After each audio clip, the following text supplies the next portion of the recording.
Alright, so the main discovery last night was how you were holding your pick. So I'm going to reposition the camera here so we can talk a bit more about that. And you have some reminders as to what not to do and what to do. So, change picks here. Make it a little more obvious what's happening. So, working on that upward slant idea. So when I'm doing this, the idea is to like have your pick move like in a diagonal line. I used to think it was just an idea of moving the pick straight down and up the whole time, but that never really happens. You're either going down and out like that, or down and in towards the guitar.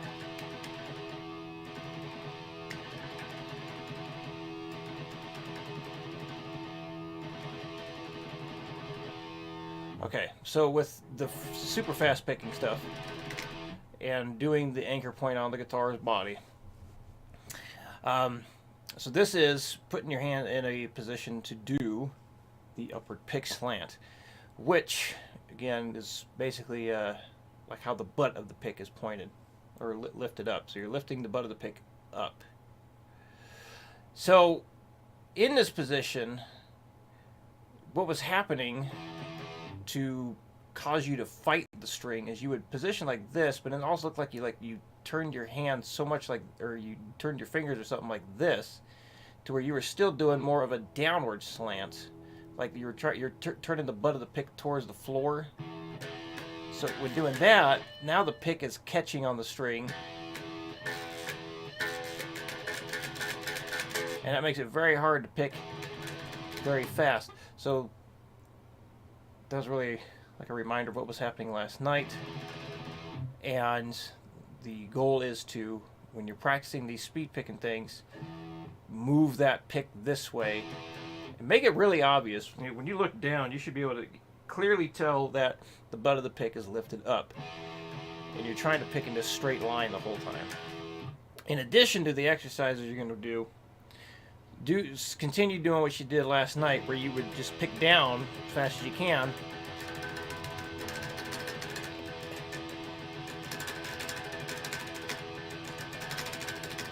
and then eventually just move it into trying to get that upstroke in there. A lot of times what happens when you're trying to pick down, doing a bunch of downstrokes real fast, is it's hard to get the pick out of the way on the upstroke. And that's when like accidental upstrokes happen. And it does feel kind of weird going from this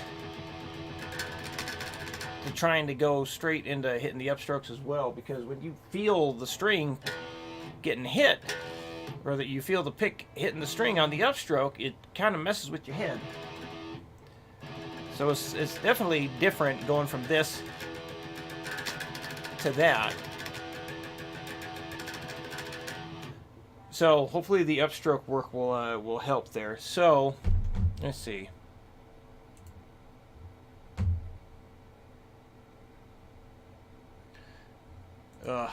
Hang on. Should actually say 1 right here. There. Bloop.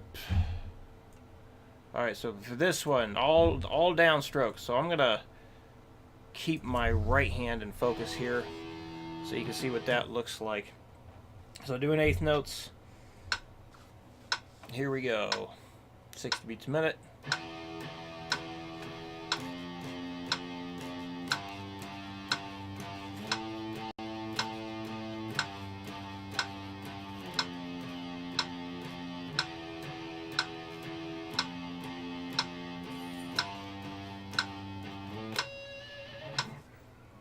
All right, double time.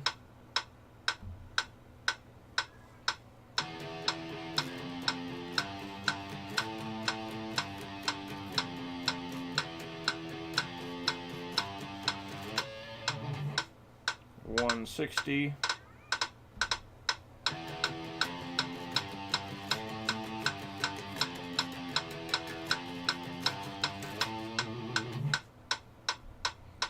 Try it at 200.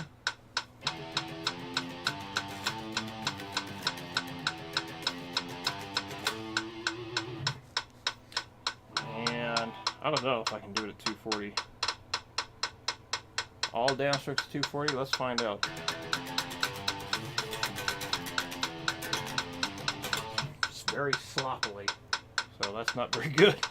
I know I won't be able to do the upstrokes that fast, but technically, whatever downstroke speed you reach, you should be able to alternate pick that faster, because again, when you're doing all downstrokes, you still have to get the pick up out of the way of the string to do another downstroke. Versus alternate picking, you just stay within that same plane of motion. So let's say you get to 160 with all downstrokes. So theoretically, you should be able to alternate pick that just fine too. But we'll get it there. But no alternate picking this week, other than you just trying to get used to that back and forth motion. So the other one, let's see. I'll just keep the same thing up here. Now we're going to do the all upstrokes. I'll hide that text though, so it's not that confusing. All upstrokes now, and it's going to be significantly harder.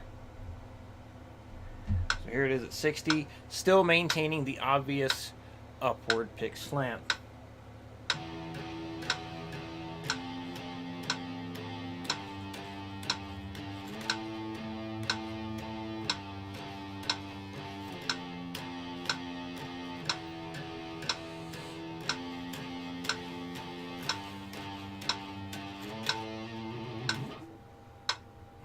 Double time, 120.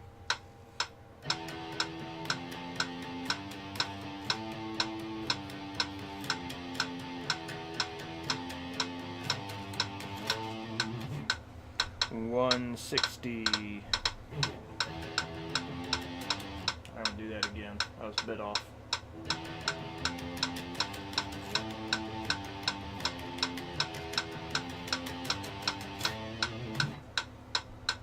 Yeah, let's see if I can do 200 with all upstrokes.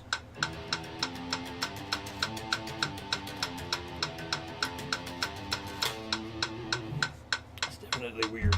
All right. And then on to this one, more straightforward thing. So if you have any questions about the pick slanting stuff, send me a message or email. Let me know. Hopefully all that makes sense on what to do. I guess one thing that might tell you if it's not being done correctly is if you feel your pick snagging on the string at all, make sure that you're not twisting the pick or having the butt of the pick down towards the floor. Make sure it's pointing up towards you.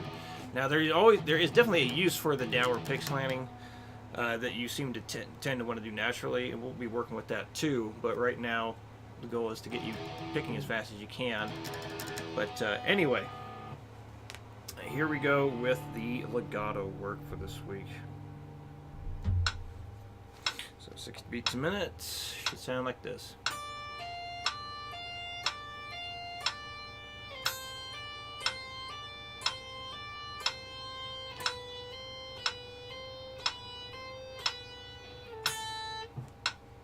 Double time.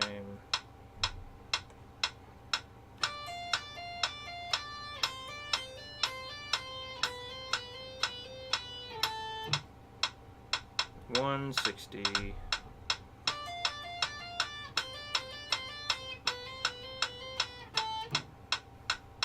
$200.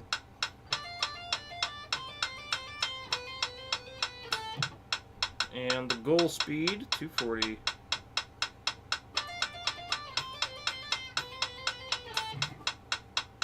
Now, if you get to that, to at least 240 before the next lesson, tell me and I'll give you the update to this so you can start working with the 16th note version instead. The improv stuff, so I don't know if you'll actually get to do a jam with the band since you're doing the audition stuff still and you're going to be hanging out with everyone.